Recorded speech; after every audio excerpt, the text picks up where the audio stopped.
Bonjour à tous, bienvenue sur Psychobrio. Aujourd'hui, nous allons parler des effets des abus narcissiques. Mais avant de commencer, si vous ne l'avez pas déjà fait, assurez-vous que vous êtes abonné à Psychobrio et que vous avez appuyé sur la cloche de notification.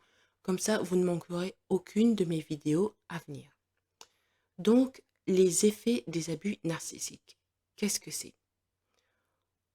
Pour commencer, on sait que les narcissiques sont des maîtres manipulateurs.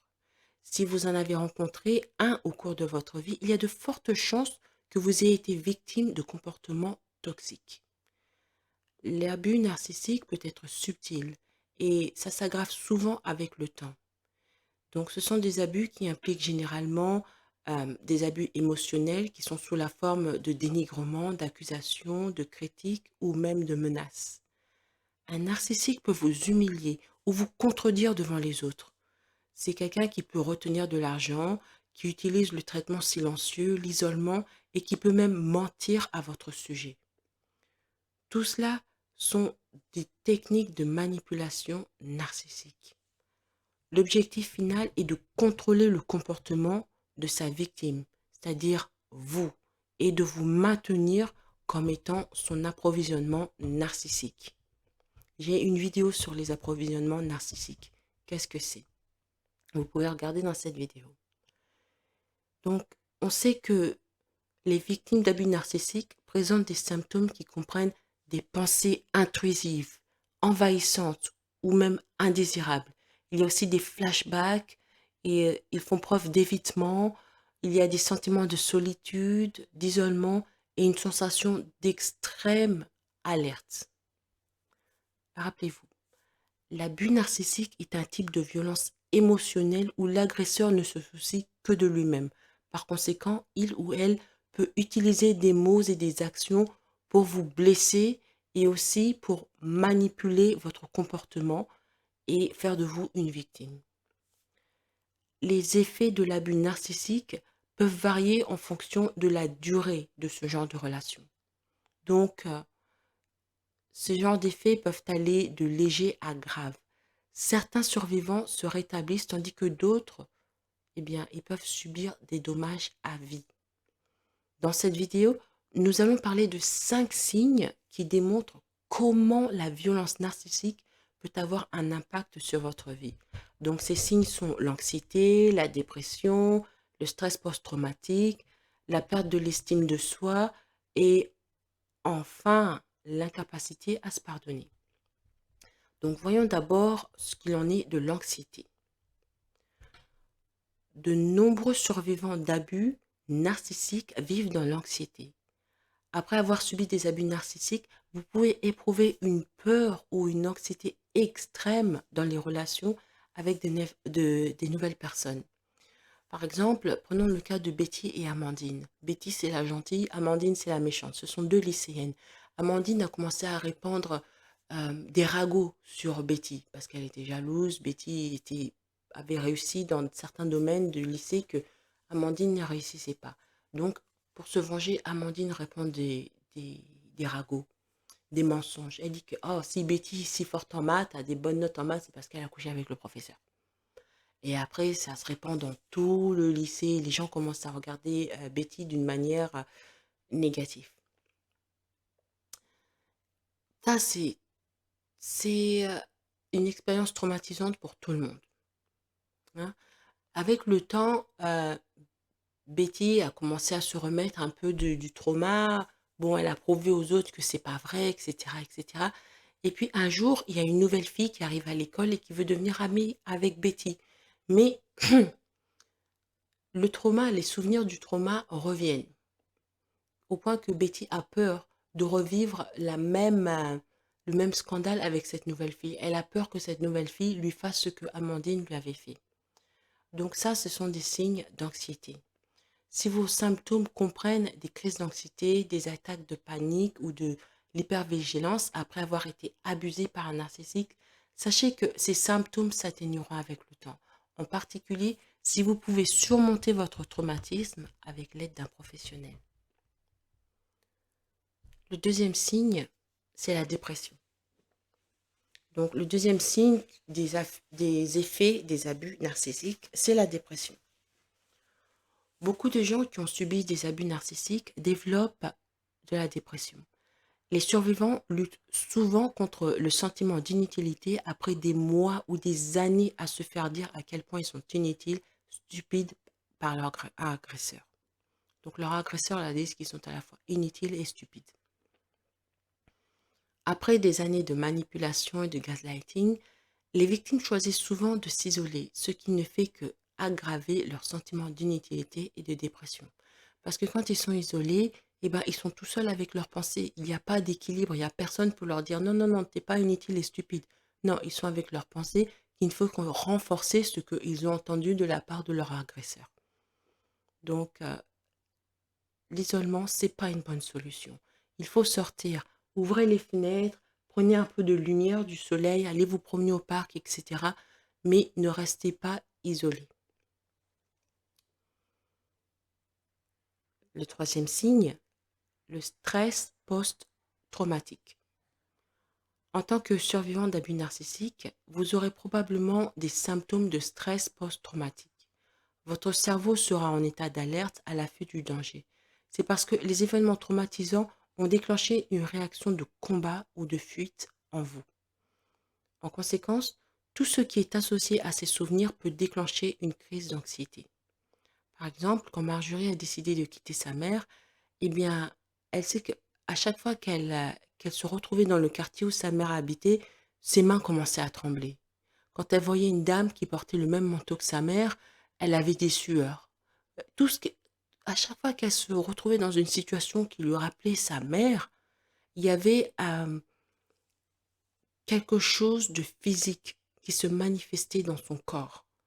Une peur, que ce soit les tremblements de main, le cœur qui bat la chamade, ou la sueur, ou vous avez peur de quelque chose, comme s'il y a quelqu'un qui est à l'affût, qui est là pour vous tuer ou quelque chose. C'est un peu comme ça que Marjorie se sentait. Ça, c'est ce qu'on appelle le stress post-traumatique. Vous pouvez également éviter certaines situations ou choses qui vous rappellent l'abus. Cela peut aller d'éviter certains endroits ou certaines personnes pour éviter d'aggraver le stress post-traumatique.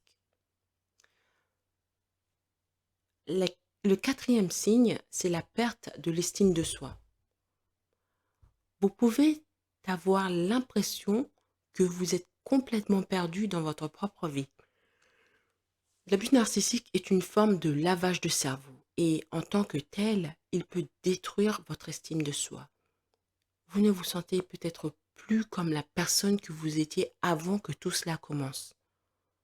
Dans de nombreux cas, ceux qui ont subi des abus narcissiques auront du mal à se reconnaître dans le miroir parce qu'ils ne voient plus leur véritable personne les regarder.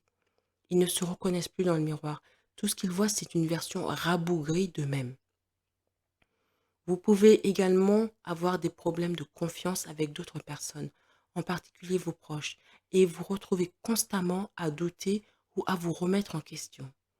Vous pouvez commencer à avoir l'impression que vous n'êtes pas assez bon ou que vous avez fait quelque chose pour causer l'abus en premier lieu. Cela peut conduire à la honte, ce qui peut souvent vous empêcher de demander de l'aide. Vous pouvez également avoir de la difficulté à prendre des décisions. Vous pouvez être confus par des décisions simples ou vous pourriez même vous sentir incapable de prendre une décision du tout. Quelqu'un qui a été victime d'abus narcissiques peut être tellement confus qu'il ne sait plus où il en est dans la vie.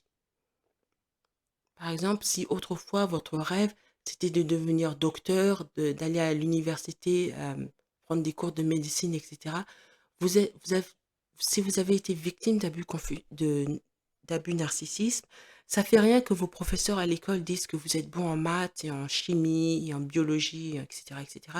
Si, disons, vos parents vous disaient depuis que vous êtes bébé que vous valez rien, que vous êtes inutile, que vous êtes un bon à rien, etc., etc., vient un moment où tous ces mensonges que l'on jette sur vous s'empilent, s'empilent, s'empilent et deviennent tellement lourds dans votre cerveau, dans votre esprit, que ça sème la confusion. Vous ne savez plus où vous en êtes. Donc, vous ne savez plus si vous voulez vraiment aller à l'école de médecine, parce que l'école de médecine, c'est pour les gens intelligents, mais papa et maman a dit que vous étiez stupide. Et ça rentre dans votre psyché, même si ce n'était que des mensonges. Donc, c'est un peu ça que l'abus narcissique fait. Ils amènent la confusion dans votre esprit. Bien sûr, le cinquième signe, c'est l'incapacité à se pardonner. Après avoir subi des abus narcissiques, de nombreuses victimes ont du mal à se sentir dignes ou à croire qu'elles méritent la façon dont le narcissique les a traitées. Vous pouvez avoir l'impression qu'il doit y avoir quelque chose de fondamentalement mauvais chez vous. Si quelqu'un qui était censé vous aimer inconditionnellement s'est comporté contre vous de manière aussi cruelle. Par exemple, les parents sont censés aimer leurs enfants de manière inconditionnelle. Ça ne veut pas dire tolérer des trucs que les enfants font qui sont pas bien. Si par exemple l'enfant vend de la drogue, c'est pas une bonne chose. C'est assez, je veux dire. Mais normalement, les parents doivent aimer leurs enfants. Donc, vous pourriez avoir une faible estime de soi et croire que l'agresseur narcissique vous auriez mieux traité si seulement vous avez fait les choses différemment. Donc, c'est comme ça qu'il y a des enfants qui se disent: «Oh, si seulement j'avais fait la vaisselle, ma mère m'aimerait plus. Oh, si seulement j'allais à l'école de médecine, mon père m'aimerait plus. Si seulement je faisais ça, mon parent m'aimerait plus, etc.» Ça, c'est dysfonctionnel. Ça, c'est un signe que vous venez d'une famille dysfonctionnelle. Vous n'avez pas à faire la vaisselle ou aller à l'école de médecine ou à gagner de l'argent ou à faire ci ou à faire ça pour que vos parents vous aiment. Vos parents sont censés vous aimer à partir du moment où vous avez été conçu. C'est comme ça que ça se passe dans les familles normaux. Donc, ça, c'est dans les familles dysfonctionnelles où les personnes sont supposées, censées qu'ils ne valent rien. En tout cas, c'est ce que le narcissique veut que ces personnes pensent. Vous pouvez également avoir du mal à vous concentrer sur vos objectifs et vos rêves. C'est peut-être parce que vous êtes toujours préoccupé par les pensées de ce qui vous est arrivé, ou il se pourrait que votre estime de soi soit tellement endommagée qu'il vous est difficile de croire que quelque chose de bon peut vous arriver. Donc, comme on a vu avec ces 5 signes, l'abus narcissique a des effets à court et à long terme, quelle que soit la durée de l'implication. Ce type de contrôle et de manipulation peut être lent, subtil et délibéré, au point qu'une personne extérieure ne verra pas que vous êtes en train d'être abusé. Bien que les syndromes d'abus narcissique ne sont pas un trouble diagnosticable, les symptômes de la douleur émotionnelle peuvent vous laisser déconnecté et confus. Donc ça, c'est pour la première vidéo. Dans la deuxième vidéo, nous verrons les symptômes des abus narcissiques un peu plus en détail et nous examinerons aussi comment est-ce qu'on peut se guérir de ce genre d'abus. Donc, je vous invite à regarder la deuxième vidéo qui va être publiée prochainement. Mais en attendant, merci de vous abonner à Psychobrio et aussi d'appuyer sur la cloche de notification. Merci et à bientôt.